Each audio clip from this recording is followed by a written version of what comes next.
Bueno chicos, es tiempo de ver más curiosidades y ahora veremos las curiosidades de la efímera y olvidada serie del Hombre Araña Sin Límites, esa particular y algo bizarra idea que no funcionó como Marvel hubiera esperado. Así que sin más preámbulos, comencemos.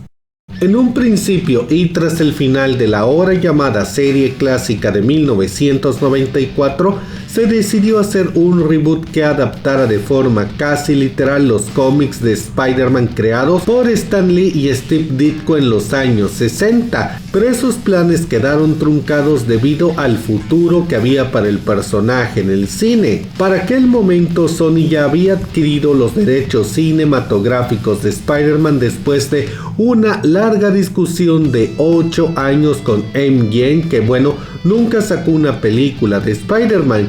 El porqué es una larga historia, pero como recordarán, Marvel vendió sus derechos de personajes sin leer la letra pequeña, ya que estaban desesperados por salir de la bancarrota. El contrato le daba la prioridad a Sony sobre cualquier adaptación, y ellos desde luego no querían una serie animada con los orígenes de Spider-Man que no sirviera para promocionar la película que estaban planeando. Así que simplemente le dijeron a la división de animación: se chingan, no van a hacer nada que adapte los orígenes de Spider-Man, búsquense otra idea. Y así fue como tuvieron que ir desarrollando este nuevo plan. Bueno, después de aquella gran falla en contra de Sony, Marvel empezó a ponerse un tanto ingenioso y la idea que se les vino a la cabeza fue tratar de imitar el éxito de DC con la animación de Batman del futuro, esa que reinventaba a Batman con una apariencia más moderna. No dejaba de lado al personaje clásico, pero le pasaba el manto a uno nuevo y todo en un ambiente muy futurista. Marvel quería hacer algo como eso, así que la primera idea que tuvieron fue buscar en la caja de personajes de los cómics y encontraron a Spider-Man 2099, un personaje que hasta cierto punto cumpliría con ser el Spider-Man del futuro que estaban buscando. Sin embargo, y debido al gran fracaso que fueron los cómics de 2099, se decidió simplemente llevar a Peter Parker a otro mundo con un ambiente futurista. Cuando la serie estaba aún en desarrollo, Saban recibió una lista de personajes que estaría bastante bien que usara y que esa lista había sido revisada por Sony. En la lista estaban los personajes de Venom, Deadlock, el Alto Evolucionario y el concepto de la Contratierra, así que se trabajó a partir de esta lista. Y el concepto original sería que el Peter Parker normal llegaría a la Contratierra, donde descubriría que el Peter Parker de ese mundo se volvió totalmente malvado debido a la influencia del simbionte y sería un villano descarriado que estaría luchando de manera caótica contra el Alto Evolucionario. También iba a mostrarse que el tío Ben estaba vivo y el Alto Evolucionario, aunque un villano, sería mucho más piadoso. Sin embargo, esos planes se parecían muchísimo a la saga de los clones, un cómic que actualmente goza de una pequeña popularidad, pero que en su momento fue bastante odiado, y por eso Saban y Marvel lo dejaron de lado y decidieron centrar un poco más la historia en Venom y Carnage. En la serie, Spider-Man usa un traje de alta tecnología que, según se dice, fue creado por Reed Richards, el hombre elástico diagonal Mr. Fantástico de los Cuatro Fantásticos. Algo que destaca mucho de ese traje es que tiene una capa corta de telaraña, lo cual no tenía sentido. Ese diseño se hizo porque, era parte del intento de animar Spider-Man 2099, ya que ese personaje usa también una pequeña capa. Sin embargo, y cuando esa idea se descartó, los dibujantes fueron perezosos y decidieron dejar el diseño como estaba y no retiraron la capa. Otra cosa curiosa es que originalmente se pensaba usar el traje clásico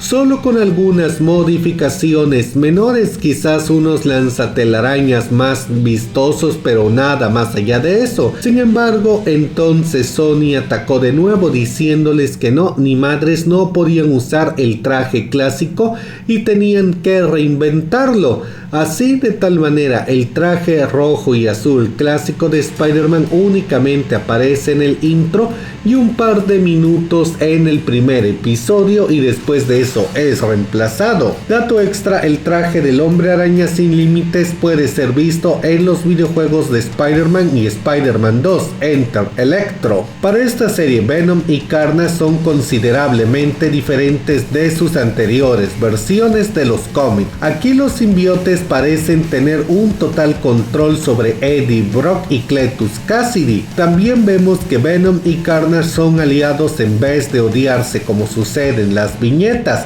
En vez de telarañas tienen poderes elásticos, se convierten en una especie de líquido o goma aún teniendo a sus huéspedes dentro. Carnage se ve mucho más intimidante y Venom, si bien es musculoso como en los cómics, bueno, su apariencia está muy desproporcionada. La serie clásica del 94 terminaba con un horrible cliffhanger, uno donde Spider-Man iba a buscar a la desaparecida Mary Jane, una trama que jamás se resolvió, y llamativamente esta nueva serie empieza con Peter casado y viviendo con Mary Jane. En aquel momento, y debido a lo precaria que era la información que llegaban de la serie, hizo que muchos fans, sobre todo fuera de Estados Unidos, pensara que el Hombre Araña sin límites era una continuación, lo cual fue muy molesto porque bueno, aumentaba el misterio de preguntarse ¿qué diablos fue lo que pasó con la Mary Jane del 94? ¿Dónde estaba ella? Y si tenía alguna conexión con la Mary Jane sin límites. Al estar en la contratierra, Peter Parker terminó viviendo con una mamá soltera llamada Naoko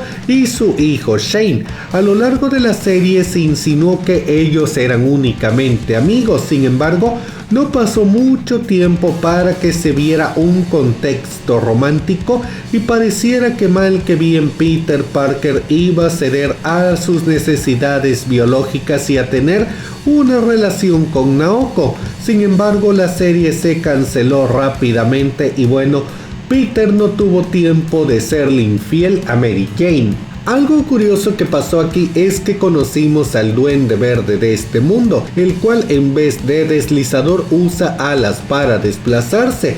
También es un héroe, o cuando menos un antihéroe un tanto loco pero bondadoso, que está enfrentándose al alto evolucionario para liberar a los humanos. Dentro de las muchas cosas llamativas que tiene este personaje es que de hecho este Duende Verde es latino y se trata de Hector Jones, el ex esposo de Naoko y el padre de Shane, que al saber que Spider-Man es el tipo que está viviendo con su esposa, se vuelve loco de celos y empieza a volverse muy hostil contra el Hombre Araña. De hecho, se suponía que iba a haber una larga historia para el desarrollo de este personaje, donde se explicaría cómo se convirtió en el Duende Verde, por qué dejó a Naoko y demás. Lamentablemente, y debido a la cancelación, eso no pudo suceder. Otro villano versión contratierra que conocimos fue el Buitre, el cual, al igual que el Duende Verde, aquí no es un villano. Sí, quizás no es la mejor persona del mundo, pero es otro héroe que está luchando para liberar a los humanos, aunque curiosamente su diseño y poderes a la larga lo hacen demasiado parecido al Duende Verde, al punto que algunos piensan que hubiera sido más fácil que simplemente el Duende se quedara con todas las escenas, pero bueno, se dice que realmente había planes interesantes para el Buitre, pero la pronta cancelación también echó a perder eso. Esta serie también marcó el debut de los Machine Men en la animación. Aquí estos eran mostrados como los soldados mecánicos al servicio del alto evolucionario y la mejor arma de los caballeros de Wundagore, que en pocas palabras mantenían sometida a la población humana en favor de los Beastials. También su diseño estaba algo modificado, quizás para atraer más público, ya que bueno, salta a la vista para todos los que hayan visto las series de aquellos años que los Machine Men eran prácticamente lo mismo que los Centinelas en la serie clásica de los X-Men. El Alto Evolucionario o el Dr. Herbert Weyland fue elegido para ser el villano principal debido a la conexión que tienen los cómics con la Contratierra y repito, las cláusulas con el contrato de Sony limitaban muchísimo a Saban, así que desde el principio la Contratierra fue un elemento que aunque no quisieran tuvieran que usar. Sin embargo, el Alto Evolucionario estaba muy alterado de todas maneras, su apariencia es muy diferente. Su raza de seres creados genéticamente son los Bestials y no los Newmens como era en el cómic, y parece, o más bien de hecho tiene una conexión familiar con Karen, una de las líderes de la resistencia humana. Y de nuevo, la historia de qué pasa entre Karen y el Alto Evolucionario nunca llegó a resolverse. El viaje de Spider-Man a la Contratierra se dio para tratar de salvar y de regresar al planeta a John Jameson Jr., el hijo de JJ Jameson, el dueño del diario El Clarín. Todos pensaban que Spider-Man saboteó su nave y bueno, el Hombre Araña necesitaba limpiar su nombre llevando a Jameson seguro de regreso a la Tierra, pero este se niega a volver, ya que se ha vuelto el líder de la resistencia y no planeaba abandonar aquel mundo hasta haber liberado a la humanidad. Algo curioso del personaje en los cómics es que ahí él es el Lobo Hombre, un personaje que se infectó con la licantropía al tocar un objeto maldito, y aquí sí, su lado de hombre lobo fue visto, pero en un contexto más diferente. Aquí se explica que los Bestials experimentaron con él, convirtiéndolo en un hombre lobo que se veía obligado a usar un chip fabricado por la doctora Naoko para que pudiera controlar su estado de bestia. Ya lo dije muchas veces a lo largo del video, pero esta serie fracasó estrepitosamente y se canceló con solo 3 episodios y dejó en el aire todo el desarrollo de las diferentes tramas y el posible regreso de Spider-Man a la Tierra. Obviamente la cancelación se debió a muchas cosas, como que para el público de aquel entonces el concepto, la ambientación y demás eran bastante extrañas y no llamaron tanto la atención como con Batman del futuro. En general muchos pueden decir que eran muchas buenas ideas mal aplicadas, pero algo que se llegó a mencionar como una causa fundamental del fracaso de esta serie, aunque no lo creas, fue Pokémon. Sí, Pokémon, así como lo dije, en aquellos años en Estados Unidos ya se habían estrenado los primeros episodios de Pokémon y Spider-Man estaba compitiendo directamente contra esa serie en audiencia y bueno, está de más decirlo, el Hombre Araña de aquellos años no podía competir contra un fenómeno global de ese tipo. De hecho, Rick Hungar, el presidente de personajes de Marvel, dijo que Fox Kids nunca tuvo una carta que pudiera ni siquiera hacerle mínima competencia a Pokémon y que si Spider-Man no hubiera tenido que enfrentarse a Ash Ketchum, quizás hubieran podido seguir aunque sea con la temporada completa.